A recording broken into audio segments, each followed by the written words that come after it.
Zimmerman House was designed in 1950 by Frank Lloyd Wright, one of America's greatest architects.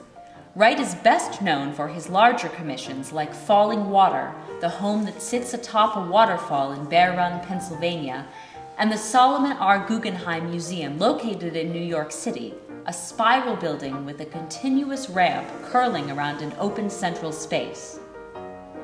In addition to these revolutionary structures, Wright created homes for middle-class Americans. Beginning in the 1930s, in the midst of the Great Depression, he began designing modestly sized homes which he called Usonian houses. The typical Usonian was a single-story structure with no basement, attic, or garage. The Jacobs House in Madison, Wisconsin, seen here, was the first Usonian house.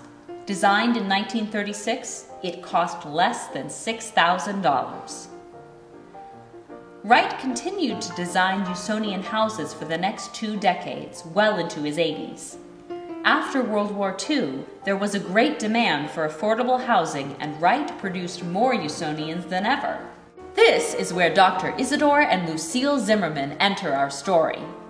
Isidore Zimmerman, seen on the right, was born in 1903 in New York City on the Lower East Side of Manhattan to Russian Jewish parents. He attended Boston English School and graduated from Harvard College and Tufts Medical School. After graduating, he specialized in urology and continued his studies in Los Angeles. By 1931, he had returned to the East Coast and was working at the New Hampshire State Hospital in Concord, New Hampshire. Lucille Cummings, seen on the right, was born into a large Baptist family in Falls of Rough, Kentucky in 1908. She received her nursing degree from Owensboro County Hospital in Kentucky in 1931. She moved to New Hampshire and began working at the State Hospital in 1933, where she met Dr. Zimmerman. They married the following year in Philadelphia while Dr. Zimmerman was completing his medical studies at the University of Pennsylvania. They eventually moved back to New Hampshire and settled in Manchester. Dr. Zimmerman opened a private medical practice, and Mrs. Zimmerman worked as his surgical nurse and office manager. The Zimmermans enjoyed photography, gardening, hiking, and traveling. Most importantly, they were musicians who liked to host musical evenings at their home. By 1949, the Zimmermans were in their 40s and had been married for 15 years. They had no children and lived in a 13-room colonial revival a few blocks from the Carrier Museum. They were unhappy with the house as it didn't fit their lifestyle. They stated that maintaining it was an eternally recurring process that was odious to both of them. They called it an anachronistic make-believe and wished to be done forever with living in the 18th century. Searching for a change, they read an essay by Frank Lloyd Wright and became interested in his philosophies of organic architecture. They purchased a lot in North Manchester and then wrote to Wright and stated that they wished to build a small, spacious, simple home that would require the least possible housekeeping and would allow for privacy and outdoor living. Then the Zimmermans visited Taliesin, Wright's home in Wisconsin. At the time, Wright ran an architecture school called the Taliesin Fellowship, in which students assisted with designs and helped to oversee construction on site. Usonian house construction was typically supervised by an apprentice from Taliesin who served as an on-site liaison between Wright, the client, and the building crew. Wright's apprentice, John Geiger, was assigned to work on the Zimmerman house.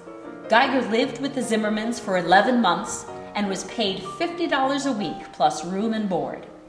His job was to interpret Wright's unusual plans and assure the quality of the work and materials.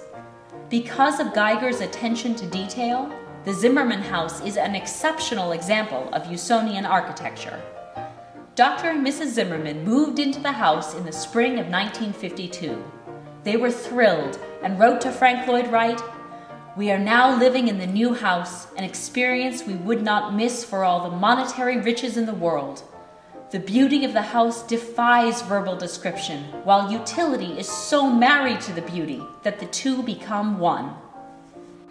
From the outset, the Zimmermans had expressed a desire for the house to serve an educational role in the community. In 1979, they successfully petitioned for it to be listed in the National Register of Historic Places.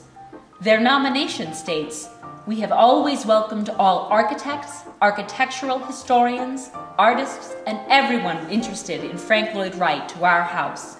We wish it to always remain open for others to enjoy." The Zimmermans lived the rest of their lives in their beloved home. Dr. Zimmerman died in 1984, and upon Mrs. Zimmerman's death in 1988, the house and its contents were given to the Courier. The generous bequest included a modest endowment to maintain the house. After a thorough restoration, the Zimmerman house was opened to the public in 1990. We welcome you all to the Zimmerman house and hope you enjoy your visit.